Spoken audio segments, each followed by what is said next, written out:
Hello investors, thank you so much for joining me. My name is Michael from Deep Value Returns on Seeking Alpha. Today I want to talk about MercadoLibre. MercadoLibre announced their results last night, Q4 21. Gonna go through that, gonna unpick what are the good points here, predominantly, the revenue growth rate. Gonna go through some of the perhaps not so good points. We're going to talk about what it's actually doing that's very compelling and keeping the users, their unique users entrenched on the platform. And then we're going to talk about its valuation. So I'm just going to jump right in if you don't mind. So, the past 6 months, if you've been investing in, high growth names, you know this graph already, okay? Everything is just kind of taken down. The stock is down substantially in the last, call it a month, 3 months, 6 months, okay? In the past 6 months, the stock is down 50%. But this report is particularly good and has put a stop to that. So in last month, when I sat down with Andres Cardinal from Data Driven Investor, we had a video, and in the joining article I wrote that since October, MercadoLibre has seen its valuation collapse by more than 40% at the time. In sum, if one could make a remark that MercadoLibre was perhaps fairly valued or even overvalued before this 40% discount, that same argument no longer holds true. And I stand by that statement right now today. So as it stands right here, you can see that the business is still thriving, okay? It's up for 74% year over year. Now you have to remember, Q4 of last year was a particularly high quarter to come up against. So Q4 of last year, they were up 149% year over year on an FX neutral basis. So against that, you have to think about the following, right? So the first thing is that that's a high bar to come across as more revenues as the law of diminishing returns, okay? The second thing is that there's the reopening right now, the great reopening. So against that background, I think that they've done really, really well. Now, it's no secret, right, that MercadoLibre is competing in a really tough place in Latin America. There's like Southeast is there, there is C is there, there is Amazon is there, and it's just a really tough bar to come up against right now. And if you think about it, right, so there's what MercadoLibre has done quite well is it's leveraged its network. So being able to get orders out to customers on a free basis has kept them coming back to the platform. And you can see here that unique active users was up 11% year over year. Okay, now I want you to just think about that for a second, right? So you get in, as I talk about on the call, right? You get a really sticky customer that is coming, and the retention remains because they're using the phone app. So they're seeing average items per buyer per quarter up 17% year over year. So you're getting more customers coming in and they're ordering more. So if you get those two working together, that's really a thriving business. You want to see ultimately the number of customers using your platform increasing, but there's a limit, right? Because there's only so many consumers in Latin America. So you want to see the growth in the customers continue to come, but also you want to keep them entrenched and just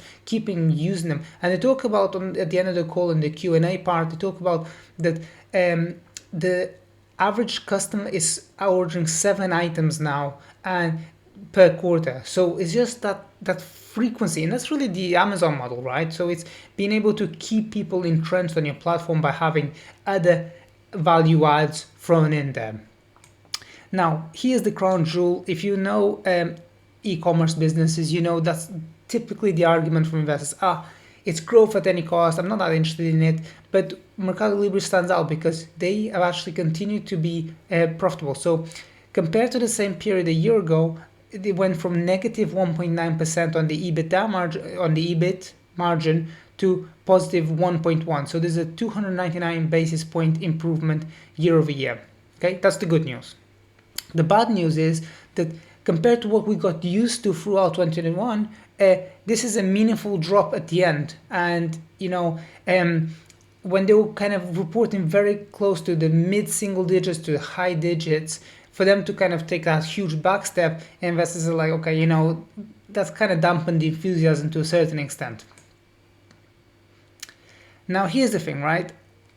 this isn't relevant to right now. This isn't relevant to this moment right now. People, everyone just kind of, euphoric, after earnings reaction, stock is up. No one cares about this.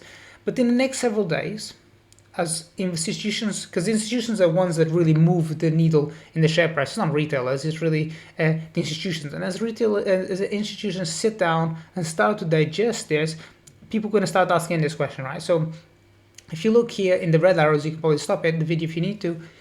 Free cash flow last year was 935 million, and this time around it dropped to 355 million. So there was an increase.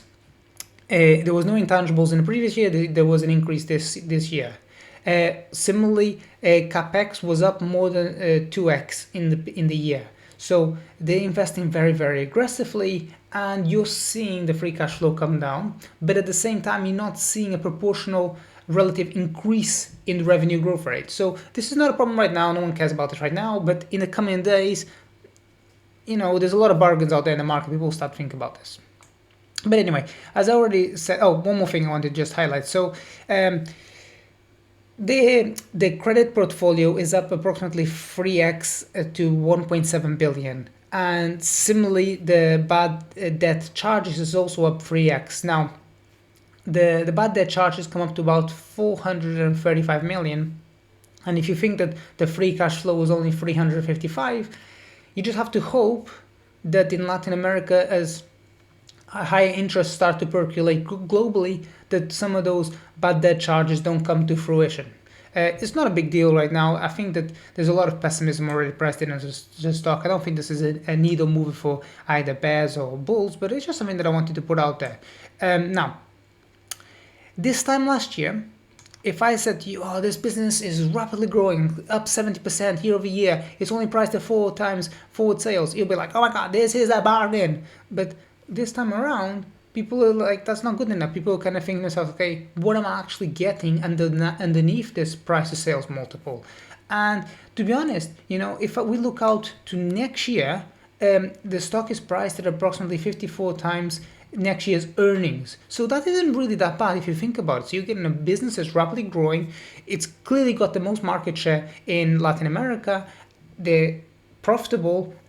So altogether, I think that it's great management team, founder led. I think that people are doing quite well to just kind of stick on board.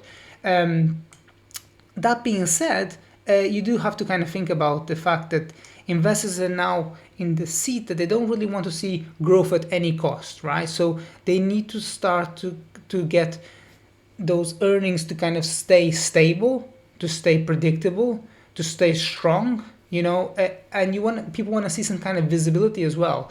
MercadoLibre has notoriously never given investors visibility, and that may not have been a big issue before, but I think that increasingly investors are going to be quite picky. So we'll see if that starts to percolate in the earnings calls going forward. But anyway, if you want to find out what kind of names I'm particularly bullish about right now, this is a good period right now.